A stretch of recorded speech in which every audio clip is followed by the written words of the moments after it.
Bonjour à tous. Nous allons aborder le dernier chapitre du journal d'un chat assassin. Tout d'abord, la lecture du chapitre 7. Samedi. Je déteste les samedis matins. C'est très inquiétant, toute cette agitation, les portes qui claquent, c'est toi qui as pris le porte-monnaie, où est la liste des courses, et on doit acheter des boîtes pour le chat. Bien sûr qu'il faut des boîtes pour le chat. Qu'est-ce que je suis supposée manger toute la journée?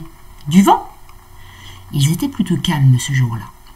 Installée à la table, Ellie gravait pour Thumper une assez jolie pierre tombale dans un reste de carreau en liège. Thumper, repose en paix. Ne te dépêche pas de la porter au voisin, lui a conseillé son père, pas avant qu'il nous ait prévenu de la mort de Thumper. Certaines personnes sont nées sensibles. Les yeux d'Ellie se sont remplis de larmes. Tiens, la voilà la voisine, a annoncé la mère d'Ellie qui regardait par la fenêtre. Et où elle va? Vers les magasins. Bon, si on reste assez loin derrière, on peut conduire Tuffy chez le vétérinaire sans la rencontrer. Tuffy, le vétérinaire. Ellie était encore plus terrorisée que moi. Elle s'est jetée sur son père et l'a frappé avec ses petits poings. « Papa, non, tu n'as pas le droit !» Grâce à mes griffes, j'ai été plus efficace dans la bataille. Quand il a fini par me sortir de force du placard sous l'évier, il avait le pull déchiré et les mains en sang. Il n'était pas vraiment content. « Viens un peu ici, affreux psychopathe à fourrure. Tu as seulement rendez-vous pour le vaccin anti-grippe, et c'est bien dommage. » Vous l'auriez cru, vous? Je ne suis pas vraiment sûre. Ellie ne l'était pas non plus. Elle ne lâchait pas son père d'une semelle. Je me méfiais toujours une fois arrivée chez le vétérinaire. C'est pour cette seule raison que j'ai craché sur la jeune fille à la réception. Elle n'avait aucun motif de noter en tête de mon dossier à manipuler avec précaution. Même sur le dossier du berger allemand des Thompson, il n'y avait pas à manipuler avec précaution. Alors qu'est-ce que j'ai de spécial, moi? Certes, je me suis montrée un peu impolie dans la salle d'attente, et alors, je déteste attendre. Et surtout, je déteste attendre coincé dans une cage grillagée. On n'a pas la place de se retourner, il fait chaud, et on s'ennuie. Après être resté tranquille pendant quelques centaines de minutes, n'importe qui commence à taquiner ses voisins. Je ne voulais pas terroriser le petit bébé gerbille malade, j'étais juste en train de le regarder. On est libre ici, non? Est-ce qu'un chat n'a pas le droit de regarder un joli petit bébé gerbille? Et si je me léchais les babines, si ce n'était pas le cas, c'est que j'avais soif. Je vous jure, je n'essayais pas de lui faire croire que j'allais le manger. Le problème avec les bébés gerbilles, c'est qu'ils n'ont pas le sens de l'humour. D'ailleurs, les gens qui se trouvaient là ne l'avaient pas non plus. Le père d'Ellie a levé les yeux de sa brochure intitulée « Animaux domestiques et verts ». Très sympathique, vraiment. « Retourne la cage », a-t-il demandé à Ellie. Ellie a retourné la cage. Maintenant, je voyais le terrier des Fisher. Et si un animal mérite la mention à manipuler avec précaution sur son dossier, c'est bien le terrier des Fisher. Bon d'accord, je lui ai sifflé dessus. Pas fort du tout. Il fallait avoir des oreilles bioniques pour l'entendre. Et j'ai aussi un peu grogné, mais pour le grognement, il a l'avantage. Lui, c'est un chien, moi, je ne suis qu'un chat. Et oui, d'accord, j'ai un peu craché, mais si peu. Rien qu'on ne remarque, sauf si on est sur le dos de quelqu'un. Bon, comment je pouvais le savoir, moi, qu'il n'allait pas très bien? Tous ceux qui y attendent ne sont pas obligatoirement malades. Je n'étais pas malade, moi. En fait, je n'ai jamais été malade. Je ne sais même pas ce que c'est. Mais je pense que même si j'étais mourant, une boule de poil enfermée dans une cage et m'adressant un tout petit cri ne me ferait pas filer en pleurnichant et en tremblant sous la chaise de ma maîtresse, bien à l'abri sous ses jupes. C'est plus une poule mouillée qu'un scotch taillé, si vous voulez savoir ce que je pense. Vous ne pourriez pas tenir votre horrible chat, a demandé méchamment Madame Fisher. Ellie a pris ma défense. Mais enfin, il est en cage. Ça ne l'empêche pas de terroriser la moitié des animaux dans cette salle. Vous ne pourriez pas faire quelque chose? L'isoler? Ellie, je dois le dire, a continué à me défendre. Mais sans même lever les yeux de sa brochure sur les verres, son père a jeté son imperméable sur ma cage comme si j'étais un vieux perroquet galeux. Et je me suis retrouvée dans le noir. Rien d'étonnant à ce que je n'ai pas été vraiment d'humeur quand la vétérinaire s'est approchée avec son aiguille horriblement longue. Pourtant, je n'avais pas prévu de la greffer si fort, ni de casser toutes ces petites bouteilles en verre, ni de faire tomber de la table la toute neuve et très chère balance pour chat, ni de renverser tout le désinfectant. Mais ce n'est pas moi qui ai déchiré ma fiche en 1000 morceaux. Non, c'est la vétérinaire. Quand nous sommes partis, Ellie pleurait une fois de plus. Pleurait une fois de plus. Décidément, certaines personnes sont très émotives. Elles serraient la cage tout contre elles.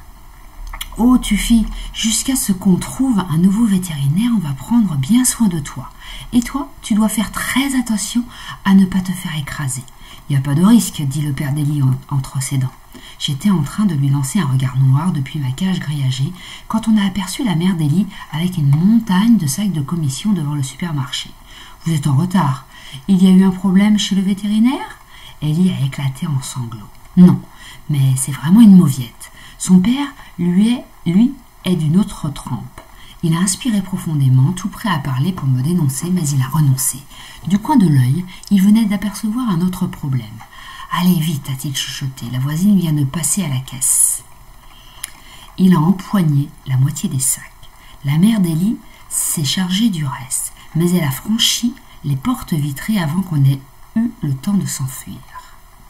Et maintenant, ils étaient tous les quatre obligés de bavarder. « Bonjour » a dit la maman d'Ellie. « Bonjour » a répondu la voisine. « Belle journée » a observé le père d'Ellie. « Superbe » a ajouté la voisine. « Bien plus agréable qu'hier » a renchéri la mère d'Ellie. « Oh oui » a affirmé la voisine. « Hier c'était une horrible journée. » Elle devait juste faire allusion au temps, pour l'amour du ciel. Mais Ellie a fondu en larmes. Je ne comprends pas pourquoi elle aimait autant Thumper. C'est moi son seul animal familier, pas lui. Et comme elle ne voyait plus vraiment où elle allait, elle a bousculé sa mère et la moitié des boîtes de conserve pour chats sont tombées et ont dévalé la rue. Ellie a posé ma cage sur le sol pour se lancer à leur poursuite. Et c'est alors qu'elle a commis l'erreur de lire l'étiquette. « Oh non, avec des morceaux de lapin !» a-t-elle pleurniché. Vraiment, cet enfant est une vraie fontaine.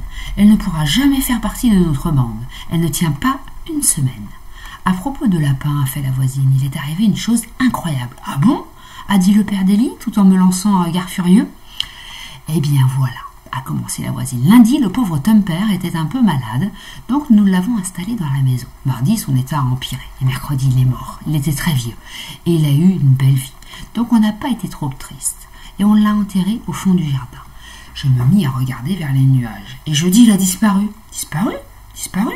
Oui, c'est ça, disparu. Tout ce qui restait, c'était un trou dans la terre et la boîte vide. Non, ça alors. Le père d'Ellie m'a adressé un regard les plus soupçonneux.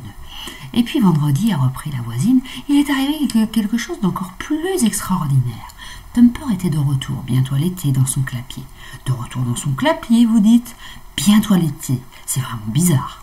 On peut au moins leur accorder ça. Ce sont de merveilleux acteurs. Ils ont continué jusqu'à la maison.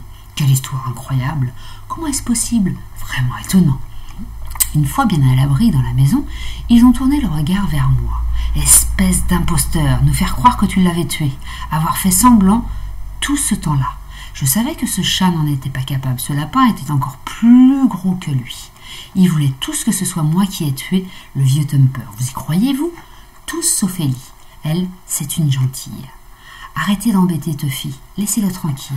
Je parie que ce n'est pas lui qui a déterré le pauvre Thumper. Je parie que c'est le méchant et horrible terrier des Fisher. Tout ce qu'a fait Tuffy, c'est de nous confier Thumper afin qu'il puisse être enterré à nouveau dignement. C'est un héros attentionné, et elle m'a serré dans ses bras. C'est bien ça, hein, Tuffy ? Qu'est-ce que je suis censé répondre ? Je ne suis qu'un chat, je n'ai plus qu'à m'installer et aller regarder enlever le clou de la chatière. Voilà pour la lecture. On va aborder le questionnaire. Donc, question numéro 1. Je déteste les samedis matins, dit le chat, à cause de l'agitation qu'il y a dans la maison. Et toi, quel jour détestes-tu ? Pourquoi ? Donc là, je vais vous laisser libre de répondre. Il fallait que vous indiquiez quel est le jour de la semaine que vous détestez et pourquoi vous le détestez. Détester est peut-être un peu fort, que vous aimez peut-être un peu le moins. Deuxième question. Regarde le dessin, celui-ci. Quel est son rapport avec le texte du livre ? Donc on voit ici qu'il est dessiné du vent, avec les traits en spirale ici, les feuilles qui volent. le chat qui est attablé, et puis une jeune fille, donc certainement Ellie, qui lui apporte du vin. Donc ce dessin était relié à la phrase, aux deux questions. Qu'est-ce que je suis supposé manger toute la semaine, dit le chat. Du vin, point d'interrogation. Pourquoi Tuffy ne veut-il pas aller chez le vétérinaire?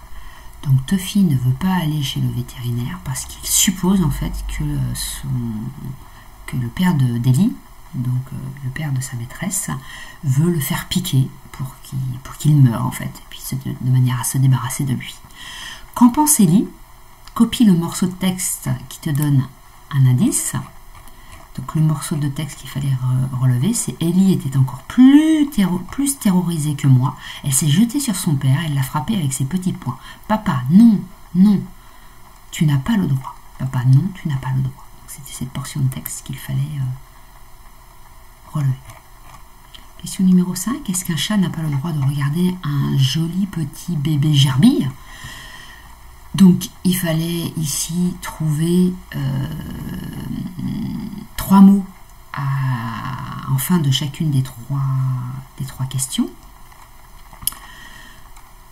Donc, vous pouvez imaginer trouver par exemple, est-ce qu'un voleur n'a pas le droit d'admirer un joli petit joyau ou un joli petit bijou? Question numéro 2, est-ce qu'un tigre n'a pas le droit de faire la course avec un joli petit cochon, par exemple, puisque les tigres attaquent assez fréquemment les cochons sauvages, ou alors avec un cochon sauvage? Est-ce qu'un enfant n'a pas le droit de faire des expériences avec des objets défendus, par exemple? Dans quel cas nous léchons-nous les babines d'habitude? Alors en fait, il fallait répondre quand on trouve un mets, un repas en fait, alléchant et qu'on va se mettre à table et que du coup on se lèche les babines en se réjouissant en fait de ce qu'on va manger. Donc c'est en fait quand il y a quelque chose qu'on va manger qui nous fait envie. Question numéro 7. Bon d'accord, je lui ai sifflé dessus, pas fort du tout, et j'ai aussi un peu grogné. Et oui d'accord, j'ai un peu craché, mais si peu. Donc il fallait répondre, le chat cherche à minimiser ses gestes. Comment on le voit? Parce qu'il utilise beaucoup d'euphémismes, beaucoup de mots qui permettent d'atténuer le verbe d'action. Donc pas fort du tout, donc ça permet d'atténuer qu'il a sifflé, qu'il lui a sifflé dessus, mais pas fort, donc ça atténue le sens du verbe. Il lui siffle dessus, mais il siffle faiblement.